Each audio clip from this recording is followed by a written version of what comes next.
നമസ്കാരം. നമ്മളിപ്പോൾ ഉള്ളത് വയനാട് ജില്ലയിലാണ്. വയനാട് ജില്ലയിലെ പെണങ്ങോട് കൽപ്പറ്റ റൂട്ടിലാണ് നമ്മളിപ്പോൾ നിൽക്കുന്നത്. ഇന്ന് നമ്മളിവിടെ ഈ ഒരു വീഡിയോയിൽ ഡിസ്കസ് ചെയ്യാനായിട്ട് പോകുന്നത് റോഡ് ആക്സിഡൻറ്റുകളെ കുറിച്ചാണ്. കാരണം ഈയിടെയായിട്ട് വളരെയധികം റോഡ് ആക്സിഡൻറ്റുകൾ ദിവസം എന്ന് പറയുന്ന പോലെ പത്രങ്ങളിലും ഒക്കെ വരുന്നുണ്ട്. അപ്പോൾ ഇതിനെക്കുറിച്ച് നമ്മളൊന്ന് ഒരു ചെറിയൊരു എൻക്വയറി പോലെ ഒന്ന് നടത്താൻ പോവുകയാണ്. അപ്പോൾ റോഡ് ആക്സിഡൻറ്റുകൾ വളരെ അധികം കൂടി വരികയാണ്. പ്രത്യേകിച്ച് വിഷുവും പെരുന്നാളും ഒക്കെ കഴിഞ്ഞ ഈ ഒരു സമയത്ത് ഒത്തിരിയധികം റോഡ് ആക്സിഡൻറ്റുകൾ ഈ പ്രദേശത്ത് വയനാട് പ്രത്യേകിച്ച് ടൂറിസ്റ്റുകളുമായിട്ടൊക്കെ ബന്ധപ്പെട്ട് കിടക്കുന്ന ഒരു ജില്ല ആയതുകൊണ്ട് തന്നെ ഒത്തിരിയധികം ടൂറിസ്റ്റുകൾ ഈ പ്രദേശത്തേക്ക് വരുന്നതുകൊണ്ട് ഒത്തിരി ആക്സിഡൻറ്റുകളും ഉണ്ടാകുന്നുണ്ട്. അപ്പോൾ അതിനെക്കുറിച്ചാണ് നമ്മളിന്ന് കാണാനായിട്ട് പോകുന്നത്. നമ്മളിപ്പം നിൽക്കുന്നത് കൽപ്പറ്റ പടിഞ്ഞാത്ര റോട്ടിലെ കാവുമന്നം എത്തുന്നതിന് തൊട്ട് മുന്നേ ഉള്ളൊരു സ്ഥലത്താണ്. ഈ ഒരു സ്ഥലത്ത് ഈ ഒരു മരത്തിൽ ഇടിച്ച് ഒരു വണ്ടി കഴിഞ്ഞ ദിവസം ഒരു 3-4 ദിവസം മുന്നേ അപകടത്തിൽപ്പെട്ടിരുന്നു. ആ അപകടത്തിൽ ഒരാൾ കൊല്ലപ്പെട്ടിരുന്നു. ആ അപകടത്തിൽ ഡ്രൈവർ അന്ന് തന്നെ മരിച്ചു. അതിനുശേഷം അദ്ദേഹത്തിൻ്റെ മകളും മരിച്ചു. അവർ മലപ്പുറം സ്വദേശികളായിരുന്നു. ആ ഒരു കാറിൻ്റെ ഒരു ദൃശ്യങ്ങളൊക്കെ വളരെ ഭീകരമായൊരു ദൃശ്യമായിരുന്നു. നമുക്ക് ഈ ഒരു റോഡ് കണ്ടാൽ തന്നെ അറിയാം, ഈ റോഡിൽ പ്രത്യേകിച്ച് സൈൻ ബോർഡോ കാര്യങ്ങളൊന്നുമില്ല. റോഡിൻ്റെ നടുക്കോടെ വെള്ളവരയും മറ്റു കാര്യങ്ങളൊന്നുമില്ല. ഒരു സൈൻ ബോർഡും ഈ റോഡിൽ എവിടെയില്ല. കൽപ്പറ്റ മുതൽ പടിഞ്ഞാത്ര വരെയുള്ള 18 കിലോമീറ്റർ നമ്മൾ സഞ്ചരിച്ച് കഴിഞ്ഞാൽ ഈ റോഡിൽ ഒരു സ്ഥലത്ത് പോലും ഒരു സൈൻ ബോർഡോ അതുപോലെ തന്നെ റോഡിൻ്റെ നടുക്കുള്ള മറ്റേ ഡിവൈഡ് ചെയ്തുകൊണ്ടുള്ള ആ വെള്ള വരകളോ ഒരു സംഭവങ്ങളും എവിടെയും ഒരു സൈൻ മാർക്കുകളോ ഒരു സാധനവും ഇല്ല. ഈ റോഡ് 1 വർഷം മുന്നേ പണി കഴിഞ്ഞ റോഡാണ്. 1 വർഷത്തിന് മേലെയായി റോഡ് പണിത് ഈ ഒരു കോലത്തിലാക്കിയിട്ടിട്ട് അതിന് ശേഷം പിന്നീട് ഇതിൻ്റെ അതായത് ഇതിൻ്റെ റോഡ് പണിയുടെ ബാക്കി കംപ്ലീഷനുകളും കാര്യങ്ങളും ഒന്നും നടത്തിയിട്ടില്ല. അപ്പോൾ ആ റോഡാണ് നമ്മളിപ്പോൾ കണ്ടുകൊണ്ടിരിക്കുന്നത്. ദിവസേന ആയിരക്കണക്കിന് വണ്ടികൾ പോകുന്ന ഒരു റോഡാണ്. പ്രത്യേകിച്ച് ടൂറിസ്റ്റ് മേഖല ആയതുകൊണ്ട് തന്നെ പടിഞ്ഞാത്ര ഭാഗത്തേക്കും ബാണാസുര ഭാഗത്തേക്കൊക്കെ ഒത്തിരിയധികം വണ്ടികൾ പോകുന്നൊരു റോഡ് തന്നെയാണ്.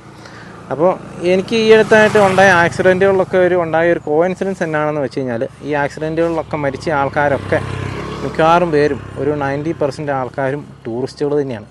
മറ്റ് ജില്ലകളിൽ നിന്നോ മറ്റ് സംസ്ഥാനങ്ങളിൽ നിന്നൊക്കെ വന്നിട്ടുള്ള ടൂറിസ്റ്റുകളായിട്ടുള്ള ആൾക്കാരാണ് ഈ മരിച്ചിരിക്കുന്നത് കംപ്ലീറ്റും. അപ്പോൾ അത് വളരെ സീരിയസ് ആയിട്ടുള്ള ഒരു ഇഷ്യൂ തന്നെയാണ്. അപ്പോൾ അങ്ങനെ ഒരു ടൂറിസ്റ്റുകൾ ഇവിടെ ആക്സിഡൻറ്റിൽ പെടുന്നുണ്ടെങ്കിൽ തീർച്ചയായിട്ടും എന്തോ ഒരു കാര്യമായിട്ടുള്ള ഒരു റീസൺ അതിൻ്റെ പുറകിലുണ്ടാവുമല്ലോ. അത് ചിലപ്പോൾ ഒരു റീസൺ ആയിരിക്കാം, ചിലപ്പോൾ ഒന്നിലധികം റീസൺ ആയിരിക്കാം.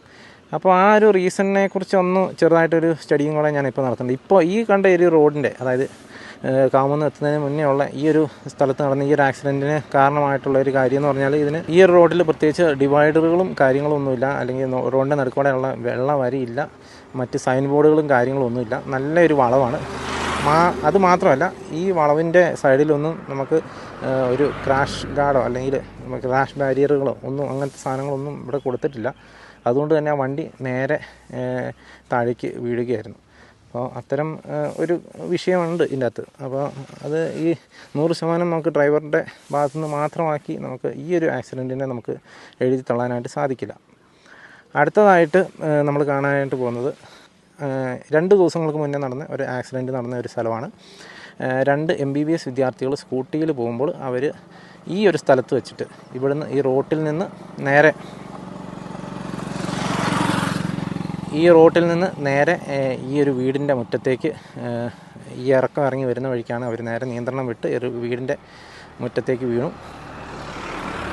ആ ഒരു വീഴ്ചയിൽ സ്കൂട്ടി ഓടിച്ചിരുന്ന ആ ഒരു കുട്ടി മരിച്ചു. അപ്പോൾ പുറകെ ഉണ്ടായിരുന്ന കുട്ടിക്കും ഇതുപോലെ തന്നെ ഗുരുതരമായ പരിക്കുകളും സീരിയസ് ആയിട്ടുള്ള അവസ്ഥയിലാണുള്ളത്.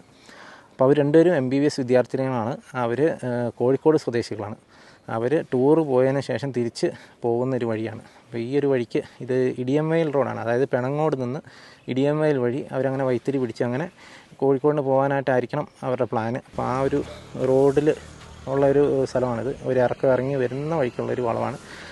ഈ റോഡേ പണിത് വെച്ചിരിക്കുന്ന ഒരു അശാസ്ത്രീയമായ രീതിയിലാണ്. പക്ഷേ എന്നിരുന്നാൽ പോലും ഈ വളവിൽ റിഫ്ലക്ടറുകളും കാര്യങ്ങളും ഉണ്ട്. അത് നമ്മൾ ഉള്ള കാര്യം ഉള്ള പോലെ തന്നെ പറയണമല്ലോ. ഈ വളവിൽ റിഫ്ലക്ടറും കാര്യങ്ങളൊക്കെ ഉണ്ട്. അതുപോലെ തന്നെ റോഡിൽ വരകളും കാര്യങ്ങളൊക്കെ ഉണ്ട്. പിന്നെ റോഡ് അല്പം ഇറക്കമുള്ള വീതി കുറഞ്ഞ ഒരു റോഡാണ് എന്നുള്ളതൊരു സത്യമാണ്. പക്ഷെ എന്നിരുന്നാലും നമ്മൾ ഇത്തരം റോഡുകളിൽ കൂടെ പോകുമ്പോൾ ഇച്ചിരി സൂക്ഷിച്ച് പോയാൽ അപകടങ്ങൾ ഒഴിവാക്കാം എന്നുള്ളതാണ്. അപ്പോൾ ഈ റോഡിൽ റിഫ്ലക്ടർ ഇല്ലയെന്ന് നമുക്ക് ഒരിക്കലും പറയാനായിട്ട് സാധിക്കില്ല. ഈ റോഡിൽ റിഫ്ലക്ടർ ഉണ്ടായിരുന്നു. അതുപോലെ തന്നെ ഈ ഒരു ആക്സിഡൻറ്റിൻ്റെ മറ്റൊരു പ്രത്യേകത എന്നാണെന്ന് വെച്ച് കഴിഞ്ഞാൽ ഈ ബൈക്ക് ഓടിച്ച 2 പേർക്കും ഹെൽമെറ്റ് ഉണ്ടായിരുന്നു. അവരുടെ ഹെൽമെറ്റ് ഒന്നും ഊരി പോയിട്ടുമില്ല. കൃത്യമായിട്ട് അവരുടെ ഹെൽമെറ്റ് അവരുടെ തലയിൽ തന്നെ ഉണ്ടായിരുന്നു. അപ്പോൾ ബൈക്ക് യാത്രികരുടെ കാര്യത്തിൽ ഹെൽമെറ്റ് ഉള്ളതുകൊണ്ട് മാത്രം ഒരിക്കലും ഒരു ആക്സിഡൻറ്റിൽ നിന്ന് രക്ഷപ്പെടുകയല്ലെന്നുള്ളത് നമുക്ക് ഇതിൽ നിന്ന് തന്നെ വ്യക്തമാണ്. അപ്പോൾ വീണ്ടും നമുക്ക് അടുത്ത ഒരു സ്ഥലത്തേക്ക് പോകാം. അവിടെയും ഇതുപോലെ തന്നെ ഒരു ആക്സിഡൻറ്റ് നടന്നിട്ടുണ്ട്. അതുപോലെ തന്നെ ഈ കാണുന്നത് കൊളകപ്പാറ എന്ന് പറയുന്ന സ്ഥലത്ത് ഇന്നലെ നടന്നൊരു ആക്സിഡൻ്റാണ്. അതായത് വ്യാഴാഴ്ച പുലർച്ചെ നടന്നൊരു ആക്സിഡൻ്റാണ്. കൊളകപ്പാറയാണ് ഈ സ്ഥലത്തിൻ്റെ പേര്. കൊളകപ്പാറ എന്ന് പറയുന്നത് ബത്തേരിയിൽ നിന്ന് 4 കിലോമീറ്റർ കഷ്ടി ദൂരം മാത്രമേ ഉള്ളൂ. ബത്തേരിക്കും മീനങ്ങാടിക്കും ഇടയ്ക്കുള്ളൊരു സ്ഥലമാണ് ഈ കൊളകപ്പാറ എന്ന് പറയുന്നത്. അപ്പോൾ ഇവിടെ ഇന്നലെ വെളുപ്പിന് നടന്ന ഒരു ആക്സിഡൻ്റാണ്. ഈ കാറ് നമുക്ക് കാണാം, ഇതൊരു ഫാമിലിയാണ്. അവർ ഇടുക്കിയിൽ ടൂറ് പോയിട്ട് തിരിച്ചു വരുന്ന വഴിക്കാണ് കാറ് റോങ് സൈഡിൽ വന്ന് ഈ മരത്തിൽ വന്ന് ഇടിച്ച് കയറുകയായിരുന്നു. ഫ്രണ്ടിലിരുന്നവർക്കാണ് ഏറ്റവും ഗുരുതര പരിക്ക് പറ്റിയത്. പുറകിലിരിക്കുന്നവർക്കും ഉണ്ടായിരുന്നു. മൊത്തം 5 പേര് ഈ വണ്ടിയിൽ യാത്ര ചെയ്യുന്നുണ്ടായിരുന്നു. ബാക്കിയുള്ളവരെ ഗുരുതര പരിക്കുകളോടുകൂടി കോഴിക്കോട് മെഡിക്കൽ കോളേജിൽ അഡ്മിറ്റ് ചെയ്തിരിക്കുകയാണ്. ഈ വണ്ടി കണ്ടാൽ നമുക്കറിയാം കിയ എന്ന് പറയുന്ന കമ്പനിയുടെ വളരെ പ്രസിദ്ധമായ മോഡലാണ് സെൽറ്റോസ് എന്ന് പറയുന്ന ഒരു വണ്ടിയാണിത്. ഇതിന് മുന്നേ നമ്മൾ അതായത് പെണങ്ങോട് കണ്ട ആ ഒരു ആക്സിഡൻറ്റിൽ കണ്ട വണ്ടി ടൊയോട്ട ലിവ എന്ന് പറയുന്ന വണ്ടിയാണ്. അതുപോലെ ഞാനിപ്പോൾ ഈ വണ്ടിയുടെ അടുത്ത് വന്ന് നിന്നപ്പോൾ ഈ സെൽറ്റോസ് എന്ന് പറയുന്ന ഈ വണ്ടിയുടെ ഈ ഡോറിൻ്റെ ഉള്ളിൽ കണ്ട ഒരു സംഭവമാണ്. ഈ വണ്ടിയുടെ ഡോറിൻ്റെ ഉള്ളിലൊക്കെ തെർമോക്കോൾ ആണ് ഇവർ ഇതിൻ്റെ അകത്ത് യൂസ് ചെയ്തിരിക്കുന്നത്. ഈ ഒരു മെറ്റീരിയൽ തെർമോക്കോളിൻ്റെ ഒരു ഇച്ചിരി കൂടെ കട്ടിയുള്ള ഒരു മെറ്റീരിയലാണ്. നമ്മൾ ഞെക്കുമ്പോൾ അല്ലെങ്കിൽ ഒടിഞ്ഞു പോകുന്ന രീതിയിലുള്ള സാധനം വെച്ചാണ് ഇവർ ഇതിൻ്റെ അകത്ത് അഡ്ജസ്റ്റ് ചെയ്തിരിക്കുന്നത്. അതല്ലാതെ കാറുകളുടെ അകത്ത് ഇങ്ങനെ ഒരു സംഭവം ഞാൻ ആദ്യമായിട്ടാണ് കാണുന്നത്. ഇത്തരം ഒരു സംഭവം നിങ്ങൾ ആരെങ്കിലും ശ്രദ്ധിച്ചിട്ടുണ്ടോ, അല്ലെങ്കിൽ നിങ്ങൾക്ക് ആർക്കെങ്കിലും ഇതിനെക്കുറിച്ച് എന്തെങ്കിലും അറിയോ എന്നുള്ളത് ഒന്ന് കമൻറ്റ് ചെയ്യണം. ഏതായാലും ഇത്ര ലക്ഷം കൊടുത്ത് മേടിക്കുന്ന ഒരു വണ്ടിക്കകത്ത് ഇത്ര കട്ടിയുള്ള ഈ ഒരു ഡോറിൻ്റെ ഉള്ളിൽ തെർമോക്കോളാണെന്ന് പറയുമ്പോൾ തന്നെ നമുക്ക് സത്യം പറഞ്ഞു കഴിഞ്ഞാൽ ഒരു വിശ്വസിക്കാൻ ഇച്ചിരി പ്രയാസമാണ്. ഏതായാലും അത് ഉള്ള സത്യം തന്നെയാണ്. ഞാനിപ്പോൾ ഇവിടെ നേരിട്ട് കണ്ട് ബോധ്യപ്പെട്ട ഒരു കാര്യമാണ്. ഏതായാലും ഇത്തരം കാര്യങ്ങളൊക്കെയാണ് ഇതിൻ്റെ അകത്ത് നടക്കുന്നത്. ഒത്തിരി വലിയ ഒരു വിഷയമാണ്, വലിയൊരു മഞ്ഞുകട്ടയുടെ ഒരറ്റം തന്നെയാണ്. ഏതായാലും ആക്സിഡൻറ്റിൽ പെട്ട വണ്ടികൾ മിക്കവാറും വണ്ടികൾ തന്നെ നല്ല ബ്രാൻഡും അതുപോലെ തന്നെ നല്ല കമ്പനികളുടെ വണ്ടിയുമാണ്. പക്ഷേ ഇതിലൊക്കെ ആക്സിഡൻറ്റിൽ പെടുന്ന ആൾക്കാർക്കൊക്കെ നല്ല പരിക്കുകളും കാര്യങ്ങളും പറ്റുന്നുണ്ടെന്നുള്ളത് മറ്റൊരു സത്യമാണ്. ഏതായാലും ആക്സിഡൻറ്റിൻ്റെ കാര്യങ്ങളും ഒക്കെ കണ്ടു. അപ്പോൾ ഇതിൻ്റെ അകത്ത് നമ്മൾ പ്രധാനമായിട്ട് റോഡിലേക്ക് ഇറങ്ങുമ്പോൾ നമ്മൾ ചിന്തിക്കേണ്ട കുറച്ച് കാര്യങ്ങളുണ്ട്. ഒരു 5 കാര്യങ്ങൾ ഏറ്റവും കുറഞ്ഞത് നമ്മൾ ചിന്തിച്ചാൽ നമുക്ക് ഈ അപകടങ്ങളൊക്കെ ഒഴിവാക്കാം. അതായത് പ്രത്യേകിച്ച് എന്തെങ്കിലും ഉത്സവങ്ങളോ എന്തെങ്കിലും ആഘോഷങ്ങളോ ആഘോഷ ദിനങ്ങളോ അവധി ദിനങ്ങളൊക്കെ വരുമ്പോഴായിരിക്കും ഏറ്റവും കൂടുതൽ ആൾക്കാർ ഇങ്ങനത്തെ ടൂറിസ്റ്റ് കേന്ദ്രങ്ങളിലേക്കോ ഒക്കെ യാത്ര ചെയ്യുന്നത്. അത് ഊട്ടി ആയിരിക്കാം, മൂന്നാറായിരിക്കാം, വയനാടായിരിക്കാം. അപ്പോൾ അങ്ങനെ എൻ്റെ ഏറ്റവും അടുത്തുള്ള സ്ഥലം ഈ ഒരു വയനാട് പ്രദേശങ്ങളൊക്കെ ആയതുകൊണ്ടാണ് ഞാൻ ഈ ഒരു പ്രദേശം കാണിച്ചത്. ഇതുപോലെ തന്നെ എല്ലാ സ്ഥലങ്ങളിലും ഇതേ സംഭവങ്ങൾ നടക്കുന്നുണ്ട്, ഇവിടെ മാത്രമല്ല. അപ്പോൾ ഇതൊരു കോമൺ ആയിട്ടുള്ള ഫാക്ടറാണ്. ഒന്നാമത്തെ കാര്യം നമ്മൾ ശ്രദ്ധിക്കേണ്ടത്, റോട്ടിലിറങ്ങുമ്പോൾ നമ്മൾ ഓടിക്കുന്നത് ഒരു മെഷീനാണ്, നമ്മുടെ കയ്യിലിരിക്കുന്ന ഒരു മെഷീനാണ്. ഇതിൻ്റെ നിയന്ത്രണം നമ്മുടെ കയ്യിലാണ്. നമ്മൾ നിയന്ത്രിക്കുന്ന പോലെയാണ് ഈ വണ്ടി പോവുക. മാത്രമല്ല ചുരുക്കം ചില സമയങ്ങളിൽ ഇതിൻ്റെ നിയന്ത്രണം നമ്മുടെ കയ്യിലല്ലാതെ വരാനും സാധ്യതയുണ്ട്. കാരണം ഇതൊരു മെഷീനാണ്. ഓഫ് കോഴ്സ് ഇതിന് കേടുപാടുകളും കാര്യങ്ങളും ഫെയിലിയറും കാര്യങ്ങളൊക്കെ വരാം. ഇതൊരു മെഷീൻ ആയതുകൊണ്ട് തന്നെ ഇതിനും അതുപോലെ തന്നെ എന്തെങ്കിലുമൊക്കെ കംപ്ലൈൻറ്റുകളും കാര്യങ്ങളും വരാം. അപ്പോൾ അതും നമ്മൾ നിയന്ത്രിക്കുന്ന പോലെ ചിലപ്പോൾ നമ്മുടെ നിയന്ത്രണത്തിൽ നിന്നു എന്ന് വരില്ല. അപ്പോൾ ആ ഒരു ചിന്ത എപ്പോഴും നമ്മുടെ മനസ്സിൽ വേണം വണ്ടി ഓടിക്കുമ്പോൾ. അങ്ങനെ ഓടിച്ചാൽ തന്നെ കുറേ അപകടങ്ങൾ ഒഴിവാക്കാം.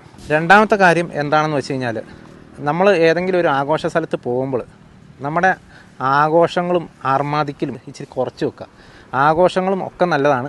അപ്പോൾ ആഘോഷങ്ങൾക്കൊക്കെ നമ്മളൊരു ലിമിറ്റ് വെക്കുക. അതായത് ഈ ആഘോഷം കഴിഞ്ഞിട്ടും നമ്മൾ നമ്മുടെ പഴയ ജീവിതത്തിലേക്ക് തിരിച്ചു പോകണമെന്നും അല്ലെങ്കിൽ നമ്മൾ ജോലി ചെയ്തുകൊണ്ടിരുന്ന സ്ഥലത്തേക്ക് തിരിച്ചു പോകണമെന്നും നമ്മളെ കാത്തിരിക്കുന്ന ആൾക്കാരുണ്ടെന്നും അതുപോലെ തന്നെ നമ്മൾ മാത്രമല്ല നമ്മൾ മൂലം മറ്റൊരു ആൾക്കാരും റോഡിലുള്ള മറ്റാൾക്കാരുടെ ജീവനും നമ്മുടെ കയ്യിലുണ്ട് എന്നുള്ളൊരു ബോധ്യത്തോടു കൂടി നമ്മൾ ആഘോഷിക്കുമ്പോൾ ആ ആഘോഷത്തിനൊക്കെ ഒരു ലിമിറ്റ് വെച്ച് ആഘോഷിക്കുക. മൂന്നാമത്തെ കാര്യം എന്താണെന്ന് വെച്ച് കഴിഞ്ഞാൽ, നമ്മൾ വണ്ടി ഓടിക്കുമ്പോൾ ഞാൻ നേരത്തെ പറഞ്ഞ പോലെ ഇതൊരു മെഷീൻ ആയതുകൊണ്ട് തന്നെ ആ മെഷീന് പറ്റുന്ന ഒരു മിനിമം സ്പീഡിലും ഒക്കെ നമ്മൾ ആ വണ്ടി ഓടിക്കാവുള്ളൂ. നമ്മൾ ഒത്തിരി ഓവർ സ്പീഡും മറ്റു കാര്യങ്ങളൊക്കെ ഉപയോഗിച്ച് അല്ലെങ്കിൽ നമ്മുടെ ഡ്രൈവിംഗ് സ്കിൽസൊക്കെ കാണിക്കാനായിട്ടുള്ളൊരു സ്ഥലമായിട്ട് നമ്മൾ റോഡ് മാറ്റരുത്.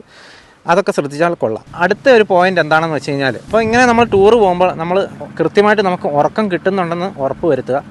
ഉറക്കമളച്ചുള്ള യാത്രകൾ ഒഴിവാക്കുക. ഉറക്കം വളരെയധികം ഇമ്പോർട്ടൻ്റ് ആണ്. മിക്ക യാത്രകൾ കൊളകപ്പാറയിൽ നമ്മളിപ്പോൾ കണ്ട ആ ഒരു സ്ഥലത്തെ ആക്സിഡൻറ്റ് നടന്നിരിക്കുന്നത് ഉറക്കത്തിൻ്റെ പ്രശ്നം കൊണ്ടാണ്. അവർ ഉറങ്ങിപ്പോയതാണ്, ഡ്രൈവർ ഉറങ്ങിപ്പോയതാണ്. അവർ കണ്ടിന്യൂസ് ആയിട്ട് ഇടുക്കി വരെ വണ്ടി ഓടിച്ച് പോയതിൻ്റെ ഉറക്കത്തിൻ്റെ പ്രശ്നം കൊണ്ടാണ് അവർക്ക് ആക്സിഡൻറ്റ് സംഭവിച്ചിരിക്കുന്നത്. അപ്പോൾ ഇത്തരത്തിൽ ഉറക്കം അതുപോലെ നമ്മുടെ റെസ്റ്റും വളരെയധികം ഇമ്പോർട്ടൻ്റ് ആണ്. ഏറ്റവും ലാസ്റ്റ് ആയിട്ടുള്ള കാര്യം 2 പോയിൻറ്റ് ഞാൻ മിക്സാക്കി പറയാം. അതായത് നമ്മൾ റോഡ് നിയമങ്ങളൊക്കെ കൃത്യമായിട്ട് പാലിച്ച് വണ്ടി ഓടിക്കുക, സ്പീഡ് ലിമിറ്റ് പാലിച്ച് ഓടിക്കുക, അതുപോലെ തന്നെ ഭക്ഷണം ശ്രദ്ധിക്കുക. ഇത്തരം യാത്രകൾ ചെയ്യുമ്പോൾ, അതായത് വണ്ടി ഓടിക്കുന്നവർ പ്രത്യേകിച്ച് അമിതമായിട്ട് ഭക്ഷണം കഴിച്ച് വണ്ടി ഓടിക്കാതിരിക്കുക. അമിതമായിട്ട് ഭക്ഷണം കഴിച്ച് വണ്ടി ഓടിക്കുമ്പോൾ എന്താണെന്ന് വെച്ച് കഴിഞ്ഞാൽ നമുക്ക് പെട്ടെന്ന് ക്ഷീണം വരാനും ഒക്കെ സാധ്യതയുണ്ട്. അപ്പോൾ ഇത്തരം കുറച്ച് കാര്യങ്ങളൊക്കെ ശ്രദ്ധിച്ചാൽ നമുക്ക് ഈ അപകടങ്ങളൊക്കെ ഒഴിവാക്കാം. ഏതായാലും ആഘോഷ ദിവസങ്ങളും അവധി ദിനങ്ങളൊക്കെ വരുമ്പോഴാണ് ഏറ്റവും കൂടുതൽ ഇത്തരം അപകടങ്ങളൊക്കെ ഉണ്ടാകുന്നത് എന്നുള്ളത് ഒരു സത്യം തന്നെയാണ്. അപ്പോൾ ഇത്തരം ആഘോഷങ്ങളും അവധി ദിനങ്ങളൊക്കെ ആഘോഷിക്കാൻ പോകുന്നവർ ഇത്തരം ചെറിയ കാര്യങ്ങളൊക്കെ നമ്മളൊന്ന് ശ്രദ്ധിച്ച് പോയാൽ നമ്മുടെ ജീവൻ നമുക്ക് രക്ഷിക്കാം. നമുക്ക് ഒത്തിരി മുന്നോട്ട് പോകാനുണ്ട്. അപ്പോൾ ഇത്തരം കാര്യങ്ങളൊക്കെ ശ്രദ്ധിച്ച് റോട്ടിലൂടെ വണ്ടി ഓടിക്കുക. നമ്മുടെ ജീവനും നമ്മുടെ വണ്ടിക്കകത്തിരിക്കുന്നവരുടെ ജീവനും അതുപോലെ തന്നെ റോട്ടിലൂടെ പോകുന്ന ആൾക്കാരുടെ ജീവനും നമ്മുടെ കയ്യിലുണ്ടെന്ന് എന്നുള്ള ഒരു വിശ്വാസത്തോടു കൂടി വേണം നമ്മൾ വണ്ടി ഓടിക്കാൻ. അപ്പോൾ ഇത്തരം കാര്യങ്ങളൊക്കെ ശ്രദ്ധിക്കുക, റോഡ് അപകടങ്ങൾ കുറയ്ക്കുക, എല്ലാവരും സേഫായിട്ടിരിക്കുക. Thank you.